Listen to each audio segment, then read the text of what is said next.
नमस्कार मित्रांनो, NGO management या युट्यूब चॅनलमध्ये आपलं सर्वांचं हार्दिक स्वागत.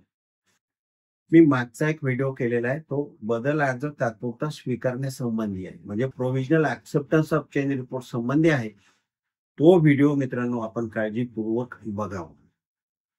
आणि त्याच व्हिडिओच्या संदर्भाने हा आजचा एक व्हिडिओ आहे, त्याची पुढची स्टेज आहे. आजच्या या व्हिडिओचा विषय असा आहे की एखादा ट्रस्टमध्ये जर काही वाद असतील आणि मग अशा परिस्थितीमध्ये वाद असताना जर काही बदल अर्ज आपले साहेबांसमोर दाखल झाले असतील आणि त्या बदल अर्जामध्ये जर provisional acceptance of change report म्हणजे आमचा बदल अर्ज जो आहे तो तात्पुरता स्वीकारावा असा विनंती अर्ज जर त्याच्यामध्ये असेल, जर ऑब्जेक्शन असेल तर there is a more than one party before the authority, म्हणजे रायव्हल पार्टी, म्हणजे ए पार्टीचा पण चेंज रिपोर्ट आहे आणि बी पार्टीचा पण आहे, दोघांचाही सेम टेन्युअरचा चेंज रिपोर्ट आहे. अशा परिस्थितीमध्ये दोघांच्या चेंज रिपोर्ट सोबत तात्पुरता स्वीकारावा असा विनंती करणारा अर्जही त्याच्यासोबत आहे. मग अशा परिस्थितीमध्ये साहेबांसमोर हा प्रश्न आहे की मग आता provisional acceptance of change report जो आहे साहेबांनी निर्धारित वेळेत तो डिसाईड करायचा आहे. अशा परिस्थितीमध्ये जर आपला प्रोव्हिजनल ऍक्सेप्टन्सचा चेंज रिपोर्ट आपला जर रद्द झाला, चेंज रिपोर्ट आहे आपला, फक्त त्याच्यासोबत जो तात्पुरता स्वीकारण्याचा जो किरकोळ अर्ज होता तो अर्ज जर आपला नामंजूर झाला, म्हणजेच काय, provisional acceptance of change report असा विनंती करणारा जर अर्ज आपल्या चेंज रिपोर्ट सोबतचा जर तो रद्द झाला, तर मग त्याची रिमेडी आपल्याला काय आहे त्याबाबत स्पष्टता आपण इथे घेऊ. काय होतंय, साहेबांसमोर जेव्हा चेंज रिपोर्ट मध्ये जेव्हा आपण हा provisional acceptance of change report मागणी करणारा जो विनंती अर्ज आपण देतो, मग हा provisional acceptance of change report जो आहे तात्पुरता स्वीकारण्याचा विनंती अर्ज जो तो मंजूरच होईल असं नाही. That is depend upon the discretionary power that authority whoever is going to be decide that change report. मग अशा वेळेस जर आपला असा तात्पुरता स्वीकारण्याबाबत विनंती करणारा जो अर्ज आहे आपला तो जर आपला रद्द झाला, तर मग त्याला आपल्याला कुठे आव्हान करता येईल त्याबाबतचा आज या व्हिडिओमध्ये आपण बघणार आहे की आमचा provisional acceptance of change report विनंती अर्ज जो आहे तो आमचा नामंजूर झालाय, साहेबांनी तो रद्द केलाय. तर मग याबाबत आपल्याला आव्हान देता येईल का आणि हे आव्हान कुठं देता येईल?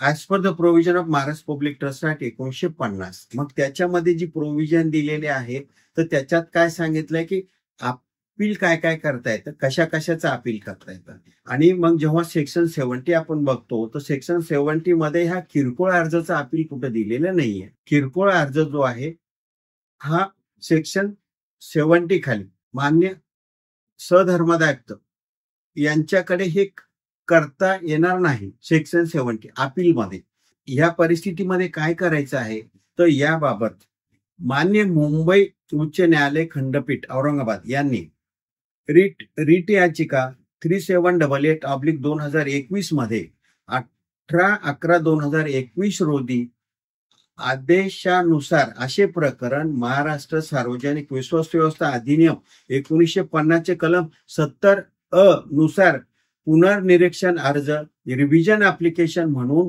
नोंदवावे. म्हणजेच काय की हे जे असे तात्पुरत्या स्वीकारण्याच्या विनंतीचे जर अर्ज provisional acceptance of change report जर रद्द झाले असतील आणि याला जर आव्हान द्यायचं असेल तर हे मान्य सधर्मादायुक्त यांच्याकडे आपल्याला महाराष्ट्र पब्लिक ट्रस्ट 1950 कलम 70 नुसार आव्हानित करण्यात येतील.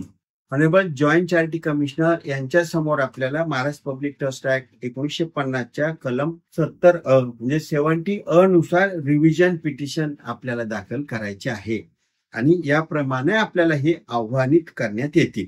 याबाबत जे सर्क्युलर आहे 608 याच्यात सांगितलं की मान्य मुंबई उच्च न्यायालय खंडपीठ नागपूर यांनी उपरोक्त संदर्भात अनुक्रमांक 1 मध्ये दिलेल्या निर्देशानुसार आणि महाराष्ट्र सार्वजनिक विश्वास व्यवस्था अधिनियम 1950 चे कलम 3 नुसार धर्मादायुक्तांना असलेल्या अधिकारांचा वापर करून सदरचे परिपत्रक जारी करण्यात येत आहे. सदर परिपत्रक तात्काळ प्रभावाने लागू होईल. परिपत्रक जे आहे तात्काळ प्रभावाने लागू होईल याबाबत सांगितलंय. म्हणजेच काय की याबाबत जी काय माहिती देण्यात आली आहे, याबाबत ज्या सूचना करण्यात आलेल्या आहेत, त्या सूचनाची प्रभावी अंमलबजावणी मान्य धर्मादाय कार्यालयाकडून करण्यात आलेली आहे.